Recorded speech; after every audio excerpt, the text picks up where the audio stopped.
Spokesman. I've been here about 6 months. I grew up in the Midwest. I grew up in Cincinnati.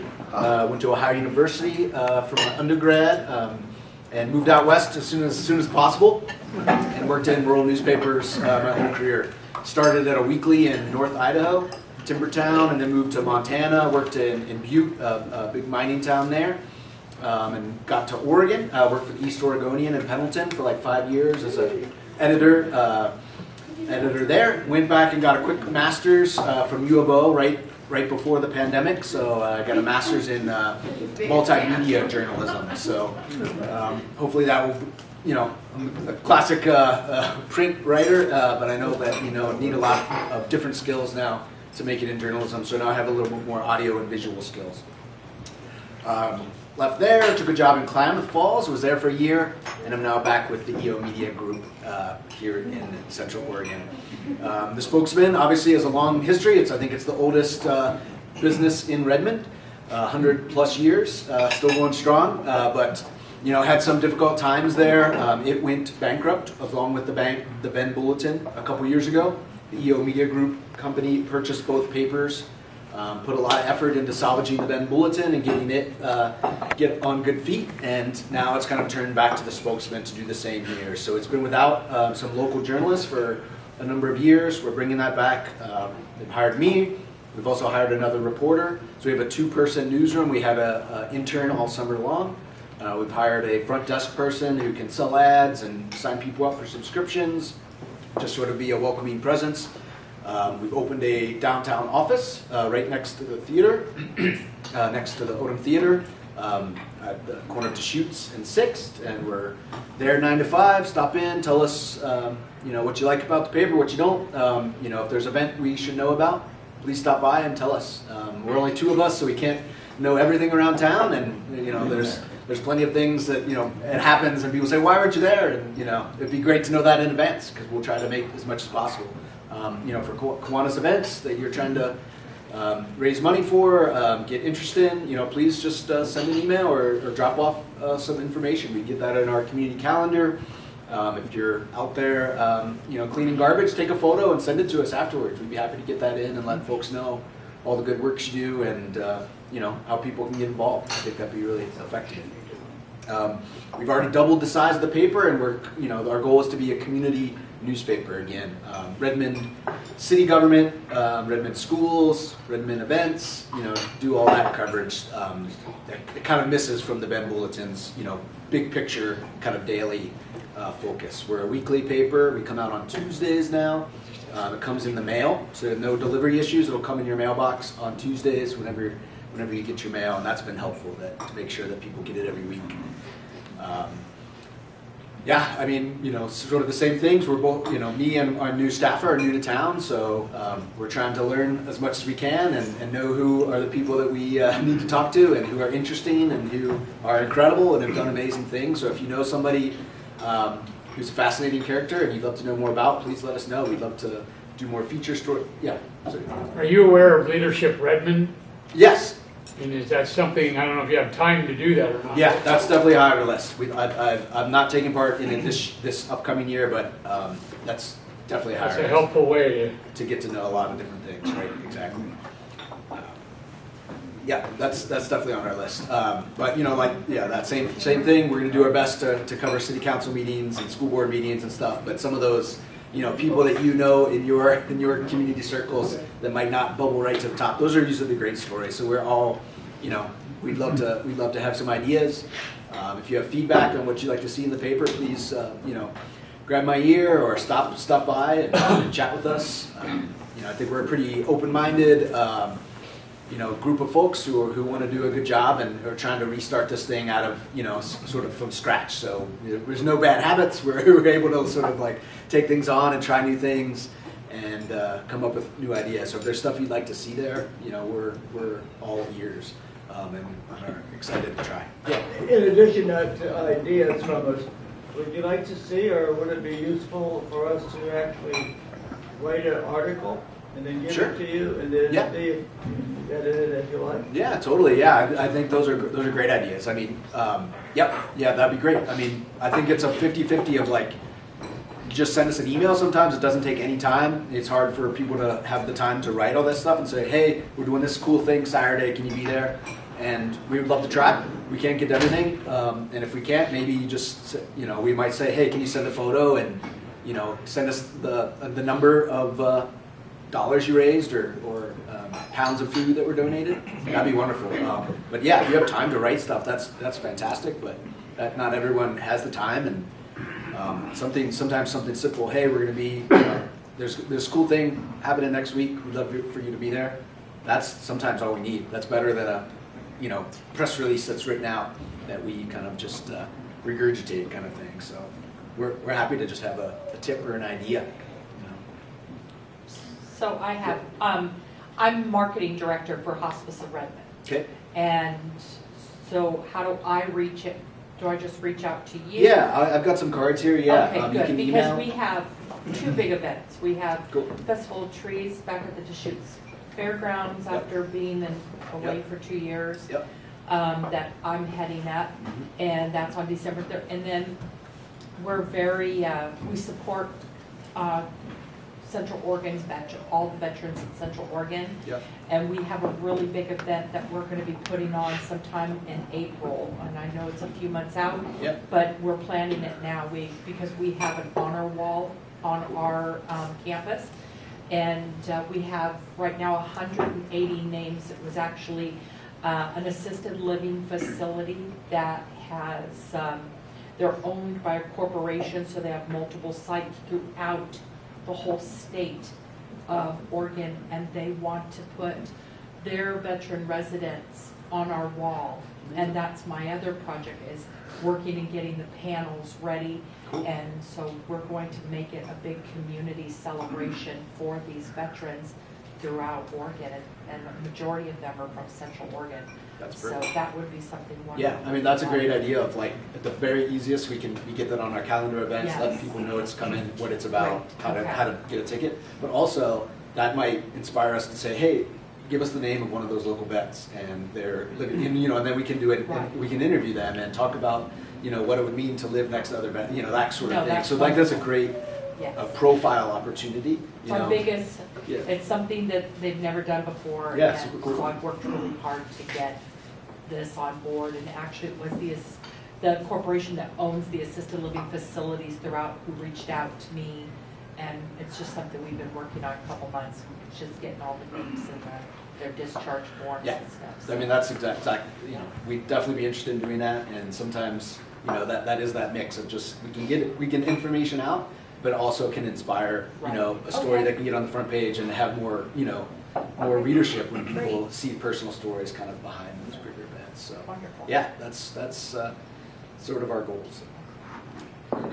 Any other questions or concerns or feedback yet? And you made the Sudoku over here. Yes, we got a lot of feedback on our crossword was too small to even fill into the bubble, so yeah, we got that, so you can actually fit a B in there.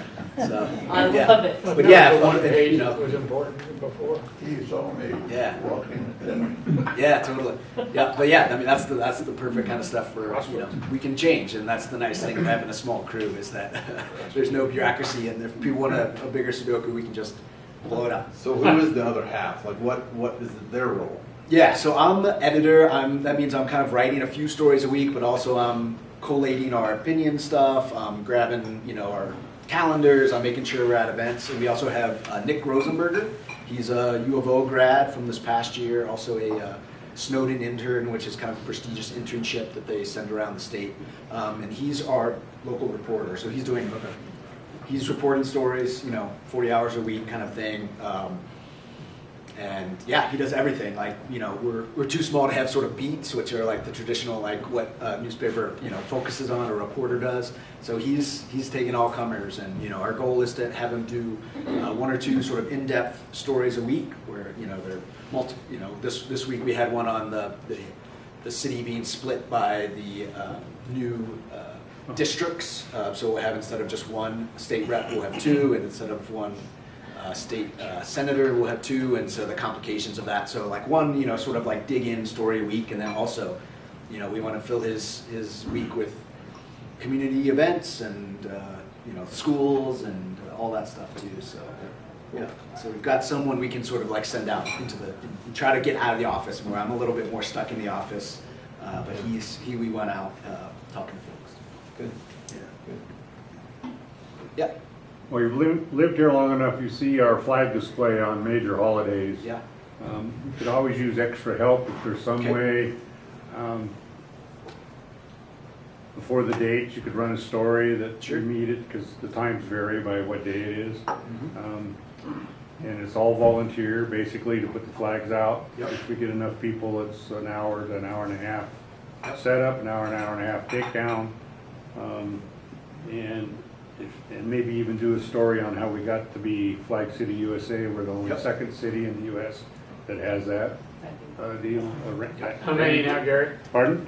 How many? I think we're around 1,800 flags, I think.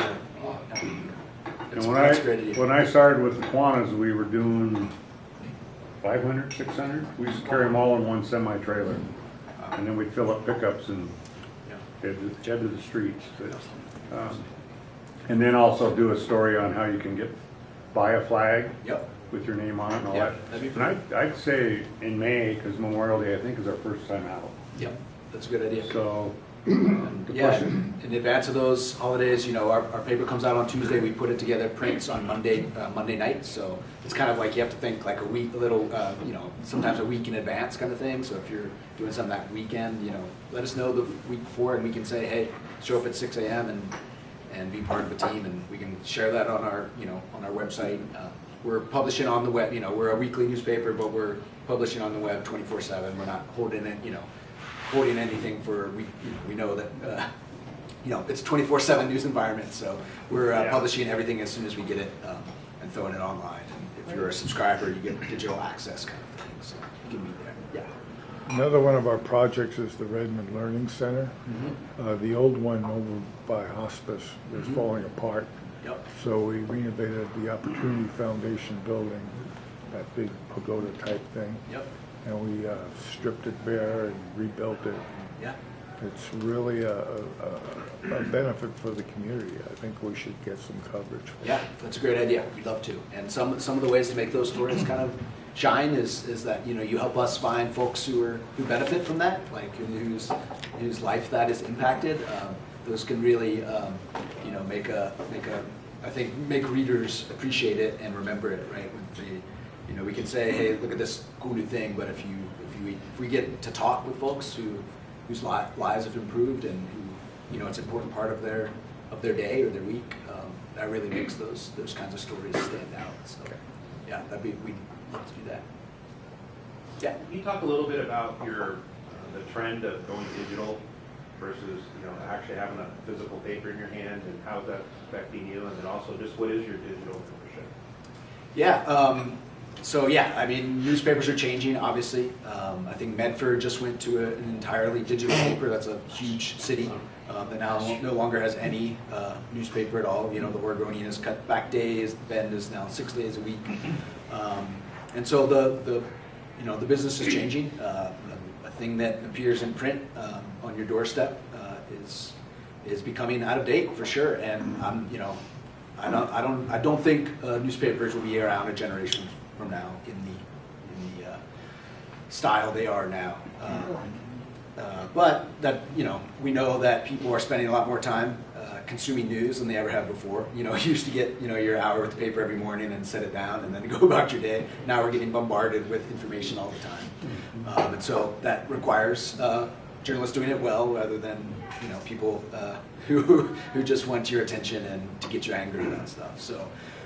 We are thinking about how to survive as a company, to do that and have a local perspective and do that accurately and helpfully and still be able to stay in business. Part of that is community support. We're looking for folks to subscribe and pay a little bit to get the digital access and the print access. And then also we're no longer. I don't think the newsrooms are no longer inhibited by being outside of the business of the newspaper. We have to be part of it now. As an editor, I know it's my job to make sure our reporters we can pay them. You know, so we're going outside. We're looking for outside funding. We're trying to get foundational funding. We're trying all kinds of different things. We'll try podcasts pretty soon. We will try, social media and video in different ways. So I think there's a real demise of like the traditional business model, and then there's like this rise of freedom and ability to experiment and try new things. So it's kind of, I'm a traditional sort of newspaper consumer. I like the print copy, and I understand, I enjoy getting in it, and I remember more when I read it in a print copy than online. But I know that there's a lot of people that just doesn't fit their lifestyle, and they've never grown up like that, and they are clued into digital stuff all the time, and it's just part of their life. So I think newspapers will change in the next 10 years, and it might not be for, it could very easily be for a beneficial. There could be more journalists working in journalism if we figure that out and we do it well. And that may be like I see it maybe more as we will print less often, but we will print higher quality work. It might be a quarterly magazine that's 80 pages that has all the obituaries and the local t-ball team winning their championship, all the traditional stuff of newspapers, and those will be posted online 24/7. And we might sort of catalog that a little bit more to be, the traditional community record, in a different way. I mean, it's just print costs are going up and delivery costs. I mean, the milkman went out of business 60 years ago. We've still been trying to drive this stuff around and drop it on people's doors for a long time. And so that's becoming more difficult. It's harder to find people to do all that. And so, yeah, there's no arguing that the delivery model has changed, but people really need information more than ever. And I think information that's reliable and locally focused and not made by someone with an agenda. That was my first job. Yeah. Delivering newspapers Yeah. on roller skates. Right. And my mother drove the vehicle, her car. She was a stay-home mom, and we had over 400 subscribers in my town of Alameda, California. Yeah. And that's what I did, was at Alameda Times-Star, and that's what I did. I was on roller skates, so I'd go up because the goal, my mother says, is get it right on that front mat, but not where the door would open onto it, because you get the really good tip. Totally. And that's what I did. I started that, at 10 years old. Was it a morning newspaper or afternoon? Did you do it after school? No, it was morning. Oh, wow, cool. Yeah, so really early in the morning, Yeah. and it was so much fun. Yeah, good. Do you think the commercialization of the news media has been detrimental? Because I remember when I was a kid, you had the 6 o'clock news for half an hour, Walter Cronkite and all that. It used to be not a profit media, okay? It was a badge of pride for a TV show. Right. But nowadays, they're making money off it, and I think that's affecting it. Yeah, I think that's definitely, I think that's, very clearly, their goal is to get you to watch more television, right? And maybe not to inform you and have you start your day more informed. Their goal is to keep you watching. So I think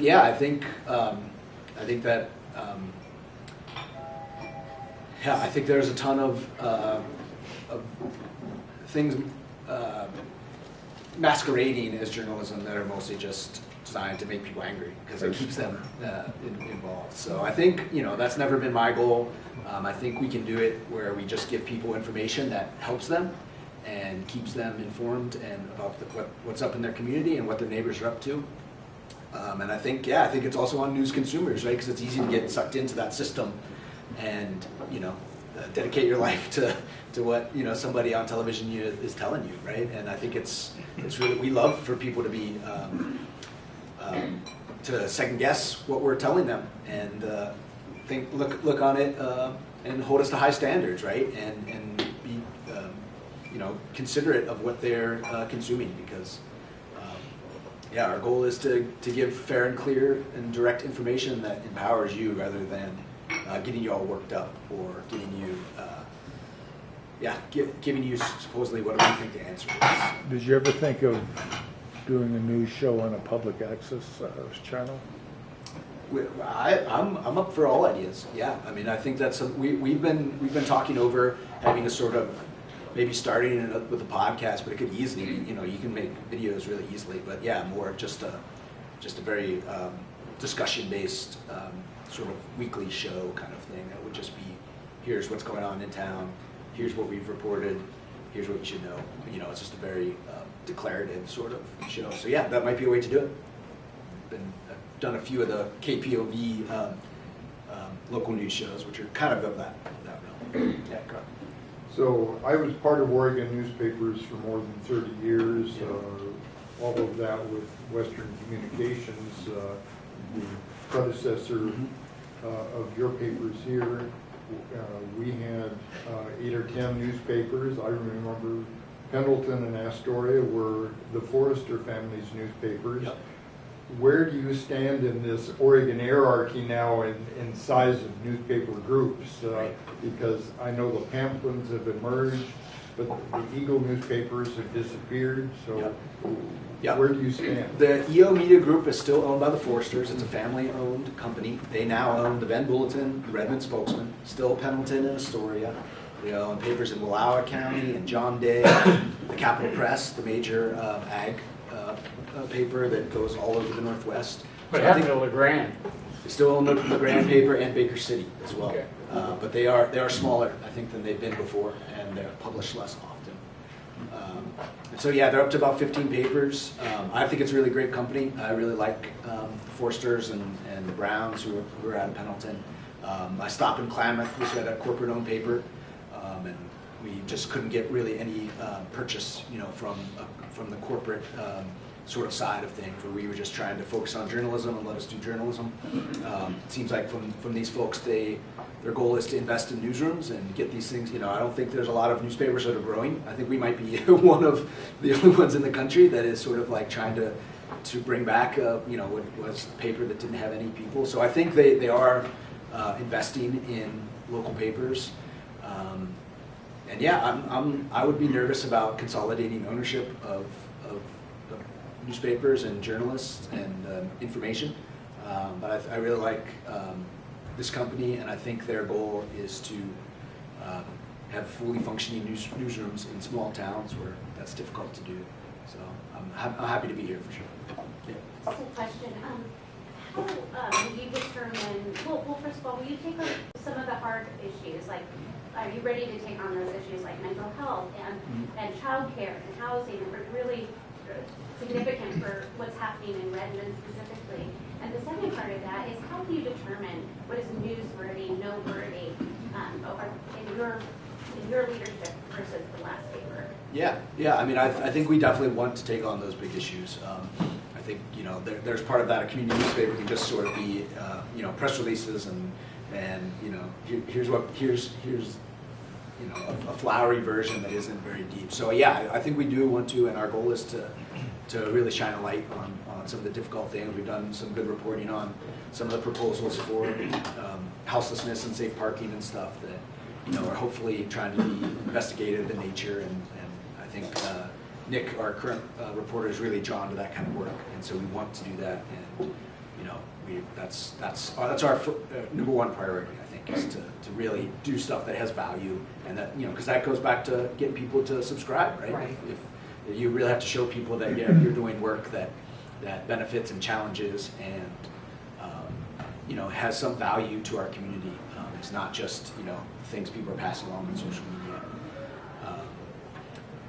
What is newsworthy? I mean, I think it's. I mean, there's like a college definition, right, of impact and timeliness and all that kind of stuff. But yeah, I mean, I think it's different for community paper. We're trying to.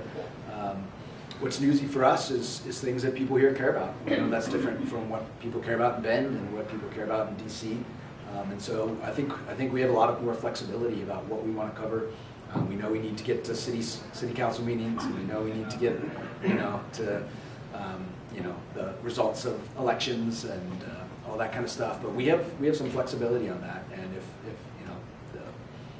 the things people care about here, we're going to cover. And if you say, hey, we want more coverage of the undefeated high school girls soccer team, like we can do that. You know, that can be our priority that week. So, I mean, yeah, part of that is good for you folks. Yeah. go ahead. You mentioned your reporter, Nick. Yes. If Nick has to cover an evening meeting, do you compensate him daytimes, or how's that work? Yeah. He's a full-time reporter, and you know we know that news doesn't happen on a regular schedule, so he is flexible, and so we can try to arrange stuff. He's working, you know, kind of a Tuesday through Saturday shift right now, so we try to get to Saturday events as best we can, and so yeah, it changes a lot. But also, like that's another reminder of the more in advance we know of something, the better we can do at getting his schedule worked, so he can get to that, you know, evening event or 6 a.m. event kind of thing. So yeah, we do our best to be flexible with that, and you know, I'll take my share. I'm going to city council meetings on Tuesday nights, so that's kind of a little bit of a night schedule for me. So we kind of split up as best we can, but we can get to stuff for sure. Yeah. How do we sign up? I've got a sign-up sheet right here. If you leave your name and a phone number or email address, we can happily sign all that up for you. You can also stop by us. You can go to redmondspokesman.com. It's super easy to sign up. It's super cheap. It's $1 a week, like less than $5 a month. It's really easy. You can sign up for a year or so, and you get it sent right to your door.